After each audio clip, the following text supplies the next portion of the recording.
Agjencia Europiane e Azilit, në raportin e saj vjetor të sapo publikuar, bën të ditur se gjatë vitit 2024, 7.325 shtetas shqiptar kanë paraqitur kërkesën për azil në një nga vendet e Bashkimit Evropian.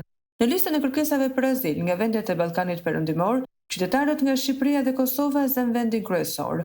Sipas të dhënave të raportit, 6.791 shtetas nga Kosova aplikuan për azil në Bashkimin Evropian gjatë vitit 2024, ndërsa nga Maqedonia e Veriut u regjistruan 3.506 kërkesa, nga Serbia 3.227, nga Bosnia e Hercegovina 1.432 dhe nga Mali e Zi 333 kërkesa.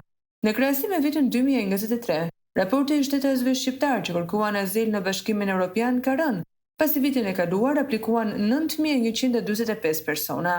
Franca vazhdon të jetë destinacioni kryesor për azil kërkuesit nga Shqipëria, e ndjekur nga Gjermania, ndërsa Italia dhe Greqia renditen në vijim.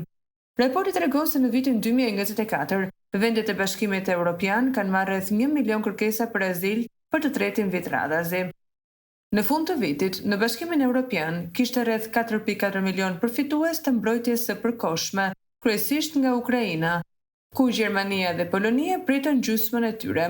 Ndërkohë Çekia rezultoi vendi që priti më shumë përfitues në raport me popullsinë e saj. Ndër të dhënat kryesore të raportit vërehet një rënje e lehtë e kërkesave për azil krahasuar me vitin 2023.